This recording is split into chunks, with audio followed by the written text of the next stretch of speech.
En medio de la noche, alguien llamó diciendo que había visto a una mujer anciana jugando en un columpio con una niña. La operadora pensó que era una broma, pero la persona dijo que habían estado columpiándose toda la noche. Cuando llegaron, la niña ya estaba muerta. La anciana seguía colocando a la niña en el columpio una y otra vez. La niña estaba aterrorizada. La policía llegó a medianoche. Después de que se activó la alarma, la niña en el columpio seguía balanceándose. La anciana la empujaba desde atrás, pero no hablaban. Solo se oía el crujido del columpio. La escena se volvió extraña. Señora, por favor, deténgase y coopere con la investigación. Le hablé en voz alta, pero la anciana no reaccionó. Me acerqué y le agarré la mano. Mis compañeros detuvieron el columpio y vimos el rostro de la niña. Su piel estaba pálida y su cara deformada por el miedo. Parecía asustada. El cuerpo de la niña estaba rígido y su piel pálida. Parecía que había dejado de respirar. La anciana junto a ella parecía extraña. Despertó y trató de liberarse de mi agarre. ¿Qué estás haciendo? ¿Por qué no la dejas jugar en el columpio?, murmuró para sí misma. Estaba claro hace un momento. ¿Cómo se oscureció tan rápido? Me pregunté cómo pudo haber estado claro hace solo un momento. Ahora era medianoche. Cuando vio a la niña en el suelo, se alarmó y corrió hacia ella, abrazándola y llamándola. Lina, ¿estás dormida? Lina, despierta. Al ver que la niña no respondía, rompió a llorar. Dios mío, ¿cómo le voy a explicar esto a tu padre? Mis compañeros y yo nos miramos. Esta persona parecía ser la abuela de la niña.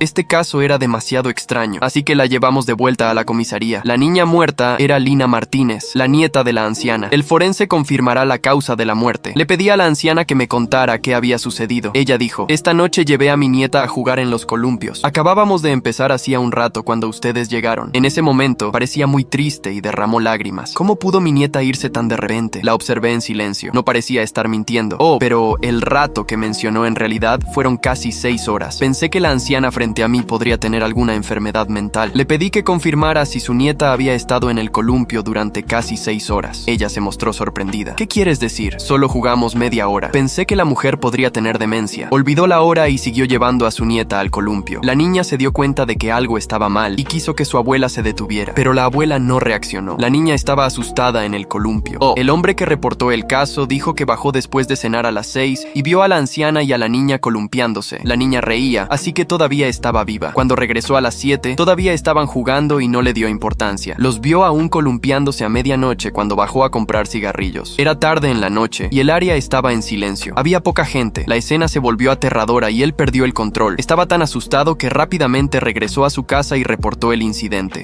En ese momento, el padre de Lina, Carlos Martínez, también llegó a la comisaría. Parecía un hombre de mediana edad, con los ojos rojos, como si ya hubiera llorado. Abrió la boca, aturdido. Oficial, esto es un accidente. Mi madre no tendrá problemas, ¿verdad? Sacó un certificado de salud mental. El certificado mostraba que la abuela de Lina tenía demencia. Esto probablemente fue un accidente. La única cosa que la anciana tendría que enfrentar era la muerte de su nieta. Carlos Martínez dijo que su hija tenía una enfermedad cardíaca y no podía soportar mucho. Le pregunté: ¿por qué no buscaste a tu madre y a tu hija cuando no regresaron? Desvió la mirada y dijo: estaba bebiendo con amigos. Tengo la culpa por ser tan amante del alcohol. El informe llegó al día siguiente. El informe decía que Lina Martínez murió de un ataque al corazón por el susto. Esta era mi teoría, un accidente. Suspiré y dije: qué tragedia para la familia. El forense, el doctor Javier Torres, no estaba de acuerdo. Dijo: no es seguro si es solo un susto. Le pregunté qué quería decir. Suspiró y continuó: la niña estaba desnutrida, estaba pálida, delgada y con el cabello seco. Si la querían, ¿por qué estaba desnutrida? Javier Torres tomó un sorbo de agua y continuó: mis pruebas muestran que la niña murió entre las 5 y las 7 de la tarde de ayer. Dijiste que el informante las vio por primera vez alrededor de las 6 de la tarde, pero entre las 5 y las 6 sus paraderos son inciertos. ¿Quieres decir que la niña podría haber muerto entre las 5 y las 6? ¿Y que el columpio no fue la primera escena del crimen? Javier Torres asintió, pero rápidamente descarté su teoría. Me disculpé dándole una palmada en el hombro.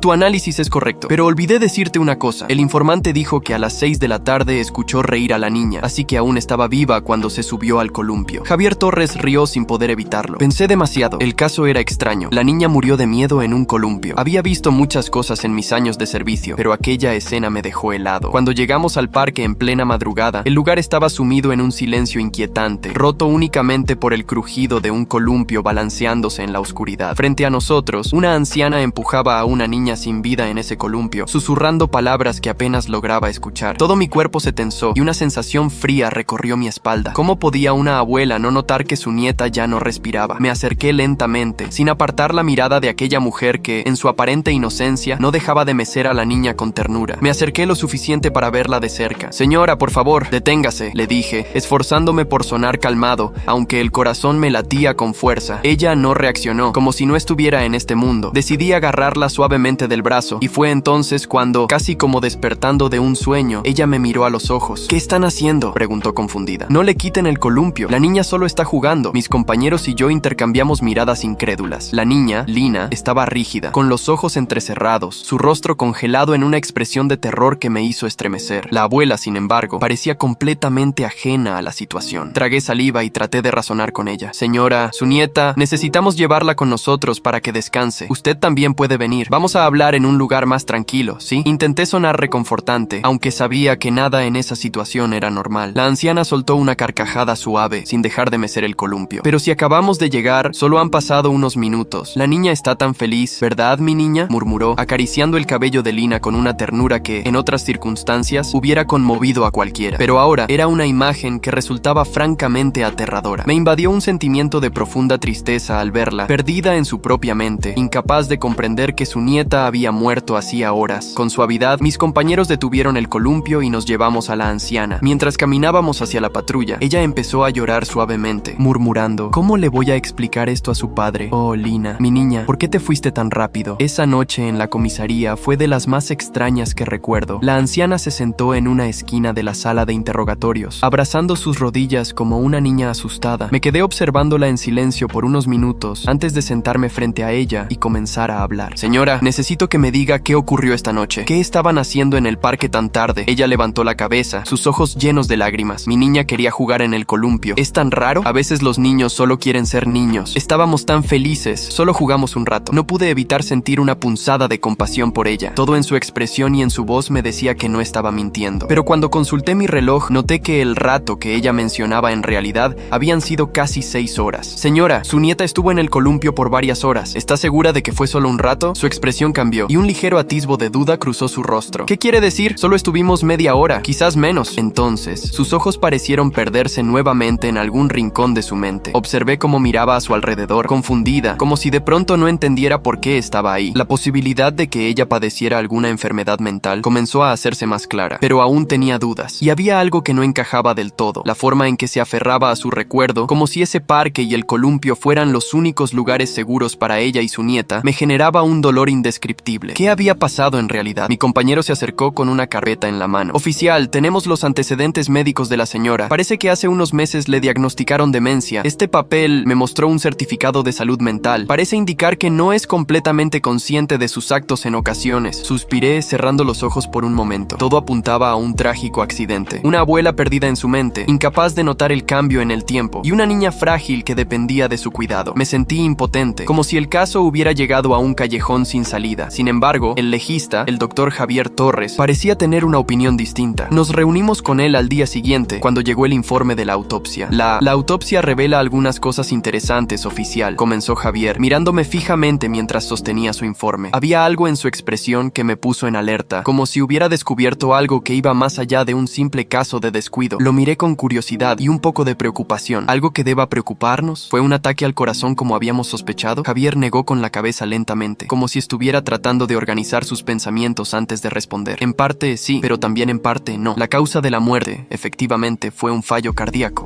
Pero lo que me inquieta es el estado general de Lina. Ella estaba desnutrida. Su cuerpo presentaba signos de descuido prolongado. Su piel estaba pálida, delgada, y su cabello seco y quebradizo. Sus palabras me golpearon como una descarga. Desnutrida. Esa pobre niña no solo había estado expuesta al frío y al cansancio de esa noche en el parque, sino que aparentemente ya sufría de malnutrición desde antes. Sentí una mezcla de ira y tristeza. ¿Cómo podía alguien, especialmente una familia, permitir que una niña viviera en tales condiciones? Traté de mantener la calma. ¿Crees que pudo haber sido abandono? Javier asintió con lentitud. No quiero sacar conclusiones apresuradas, pero las evidencias están ahí. Además, la niña murió mucho antes de que el informante nos viera por primera vez en el parque. Según mis cálculos, su muerte ocurrió entre las 5 y las 6 de la tarde, y la abuela, según el informe, solo llegó al parque alrededor de las 6. ¿Estás diciendo que la niña pudo haber muerto antes de llegar al parque? Pregunté, intentando procesar esa revelación. Javier exhaló profundamente y asintió. Esa es una posibilidad. Pero eso nos plantea otra pregunta, oficial. Si la niña ya había fallecido, ¿cómo es posible que el informante afirme haber escuchado sus risas mientras la veía en el columpio? El misterio se profundizaba, y en mi interior comenzaba a sentir la angustia de un caso que, desde el inicio, me había sacudido profundamente. La historia de la anciana en el parque, empujando a una nieta que ya no estaba estaba viva, tomaba un giro oscuro que me hacía cuestionarme sobre qué más podía estar escondido en esa familia. No podía sacarme de la cabeza el hecho de que alguien escuchó las risas de Lina cuando, según el forense, ya había muerto. Esa noche apenas pude dormir. Mi mente repasaba una y otra vez los detalles, buscando alguna pista que pudiera darnos respuestas. ¿Había algo en el pasado de esa familia que explicara todo esto? Al día siguiente, decidí comenzar por lo básico, hablar con el padre de Lina, Carlos Martínez. Lo llamé para que se presentara en la comisaría, y cuando llegó, me sorprendió lo desgastado que se veía. Tenía los ojos enrojecidos y el semblante de alguien que había envejecido varios años en tan solo unas horas. A simple vista, era el retrato de un hombre destruido, pero una parte de mí no podía evitar preguntarse hasta qué punto su arrepentimiento era genuino. Nos sentamos en la sala de interrogatorios, frente a frente. Carlos evitaba mi mirada, como si le resultara insoportable sostenerla. Señor Martínez, lamento su pérdida, pero necesitamos entender mejor qué sucedió, le dije, tratando de ser lo más empático posible, aunque las dudas aún rondaban mi mente. ¿Podría decirme por qué su madre estaba a cargo de Lina esa noche? ¿Usted sabía sobre su condición? Carlos soltó un suspiro profundo y apretó los puños. Sí, lo sabía, pero no pensé que algo así pudiera pasar. Solo necesitaba un descanso, ¿entiende? La vida ha sido difícil desde que me quedé solo con Lina. Mi madre es lo único que me queda. Pensé que podía confiar en ella para cuidar de mi hija, aunque sé que no está bien de la cabeza. Su voz temblaba y pude ver cómo las lágrimas amenazaban con brotar de sus ojos. Aún así, una parte de mí se resistía a sentir compasión. ¿Un descanso? Repetí, manteniendo mi tono profesional, aunque la ira comenzaba a hervir dentro de mí. Señor Martínez, su hija estaba desnutrida, presentaba signos de descuido. Necesito que sea honesto conmigo. ¿Cómo llegó Lina a esa situación? ¿Por qué no estaba recibiendo la atención que necesitaba? Carlos bajó la cabeza y murmuró, casi inaudiblemente. Yo solo quería ser un buen padre, pero a veces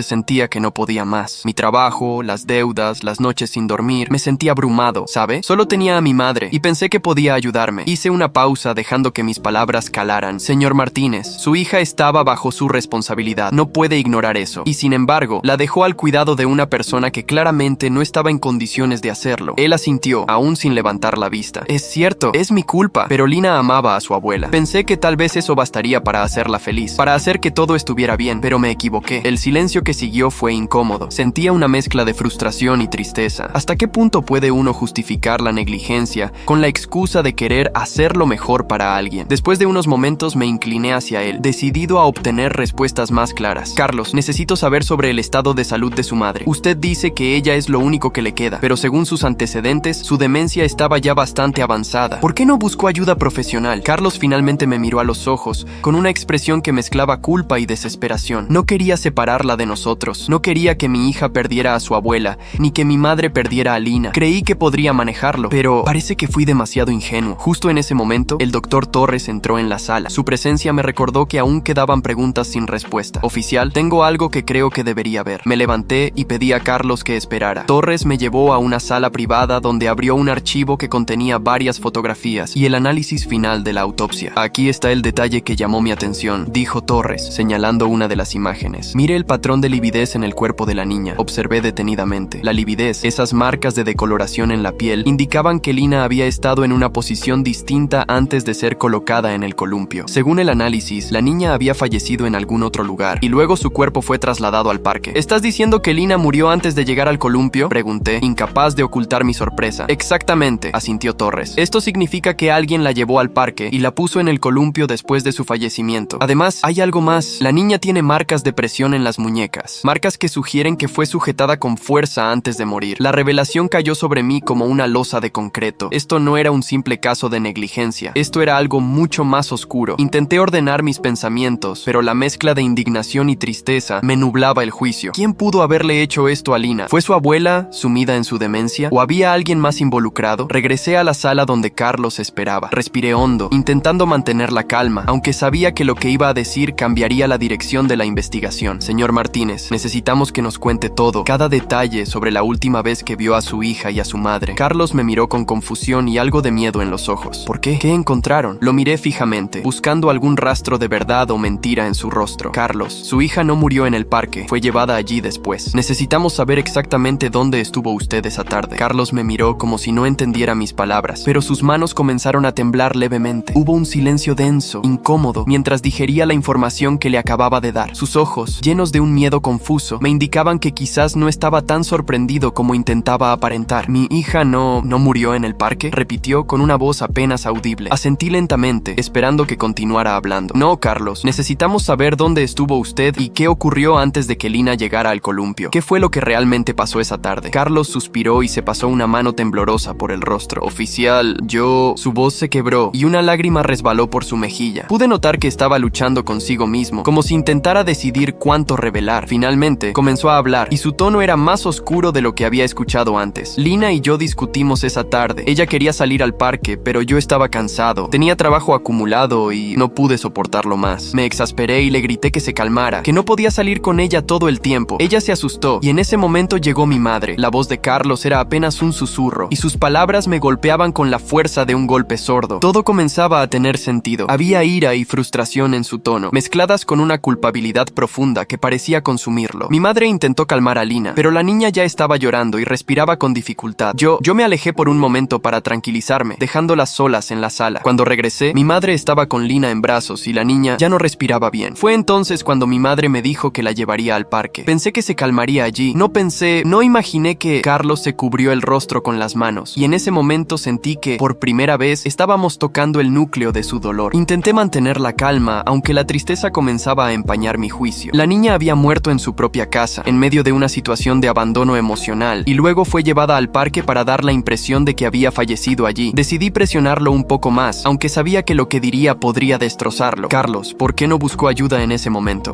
¿Por qué no llamó a una ambulancia? ¿Por qué simplemente permitió que su madre la llevara?» Carlos soltó un sollozo ahogado, y cuando finalmente habló, su voz apenas era un murmullo. «No lo sé, oficial. Estaba en shock. Estaba confundido. Vi a mi madre salir con Lina en brazos y simplemente dejé que lo hiciera. Me sentí incapaz de detenerla. Era como si estuviera fuera de mí, como si todo estuviera sucediendo en una pesadilla de la que no podía despertar. Sentí un vacío en el estómago al escucharlo. Carlos estaba devastado, y aunque todo indicaba que el suceso había sido una cadena de decisiones desafortunadas y negligentes, aún quedaba un atisbo de duda en mi mente. ¿Realmente había sido solo un accidente? ¿O había algo más oscuro que aún no había salido a la luz? Regresé a la oficina del Dr. Torres con la mente revuelta. Él me esperaba con más información, y su expresión no auguraba buenas noticias. «Oficial, he encontrado algo más en el cuerpo de la niña», dijo en voz baja, mientras me entregaba otra carpeta. «Las marcas en las muñecas no son recientes. Al parecer, Lina había sido sujetada de esa manera en más de una ocasión. Esto podría sugerir abuso o al menos descuido continuo». Mis manos se tensaron alrededor de la carpeta y sentí que la ira comenzaba a arder en mi interior. Era difícil escuchar que una niña inocente había sufrido durante tanto tiempo, y ahora el peso de esa realidad caía sobre nosotros, forzándonos a examinar cada detalle de la vida de Lina y su relación con su padre y su abuela. Decidí que lo mejor era hablar nuevamente con la anciana. Quería entender su percepción de todo esto, aunque sabía que su memoria era frágil y sus recuerdos podrían estar distorsionados. Me acerqué a la sala de interrogatorios, donde ella estaba sentada, mirando al vacío, con los ojos perdidos en algún recuerdo lejano. «Señora, necesito hacerle unas preguntas más sobre Lina. ¿Me puede contar sobre el día de ayer? ¿Cómo estuvo con usted?» Intenté que mi voz sonara suave, casi paternal, buscando no agitarla más de lo necesario. La anciana me miró, y un atisbo de sonrisa apareció en su rostro. Lina estaba tan feliz. Jugamos en el columpio y reímos, como siempre. Le gustaba que la llevara al parque, ¿sabe? Decía que quería ser libre, como los pájaros. Sus palabras eran dulces, pero había algo profundamente inquietante en la forma en que hablaba. Era como si se aferrara a una versión idealizada de Lina, una versión que tal vez ya no existía. «¿Recuerda cuánto tiempo estuvieron allí, señora?», pregunté, tratando de mantener mi tono neutro. Ella frunció el ceño, como si la pregunta la desconcertara. «Oh, solo un ratito. Lina nunca se cansa de jugar, pero a veces se quejaba de que se sentía cansada. Yo le decía que descansara, pero insistía en seguir jugando. Era mi niña fuerte, muy fuerte». La anciana se quedó en silencio, y por un momento pensé que había perdido el hilo de la conversación. Sin embargo, de pronto sus ojos se llenaron de lágrimas. Ella estaba triste, ¿sabe? Decía que su papá no la quería lo suficiente, que siempre estaba ocupado. Yo le decía que no era así, que él la amaba, pero Lina sentía que estaba sola. Mis manos se apretaron en un puño, y sentí un nudo en la garganta. Aquellas palabras cargaban una verdad que ninguna autopsia podía revelar. Lina había estado emocionalmente abandonada, y su corta vida había sido una lucha constante por recibir el amor y la atención que tanto anhelaba. Sabía que había algo más que aún no entendíamos, una pieza final que hacía falta para completar el rompecabezas. Las palabras de la anciana habían abierto una herida más profunda de lo que cualquiera de nosotros podría imaginar, y en ese momento supe que no descansaría hasta descubrir toda la verdad, hasta desenterrar los secretos oscuros que esa familia había ocultado por tanto tiempo. Esa noche no pude evitar pensar en lo que había escuchado. Lina había sido una niña que, en sus últimos días, cargaba con un peso emocional que ningún niño debería soportar. Me preguntaba cuánto tiempo había pasado sintiéndose abandonada decepcionada y sola. La investigación estaba a punto de concluir, pero mi intuición me decía que aún faltaba algo, una última pieza de este perturbador rompecabezas. A la mañana siguiente decidí hablar nuevamente con el Dr. Torres. Al llegar a su oficina, lo encontré examinando unas fotografías y notas de la autopsia de Lina, como si también estuviera buscando una última respuesta. Doctor, ¿hay algo más que haya notado? ¿Algo que nos haya pasado desapercibido? Le pregunté, con una leve esperanza de encontrar esa pista final. Torres levantó la mirada. Sus ojos reflejaban una mezcla de cansancio y determinación. Oficial, hay algo que no mencioné antes porque no estaba seguro de su relevancia, pero en el cabello de Lina encontramos restos de una sustancia que no esperábamos, sedantes. Parece que la niña había sido medicada antes de morir. El impacto de sus palabras fue inmediato. ¿Sedantes? ¿Está diciendo que alguien la drogó? ¿Cuándo? ¿Con qué propósito? Torres asintió, serio. Así es, los niveles son bajos, pero suficientes para haberla debilitado. Esto refuerza la teoría de que Lina podría haber estado siendo controlada de alguna forma, quizás para que no se moviera o no se resistiera. Alguien intentaba calmarla,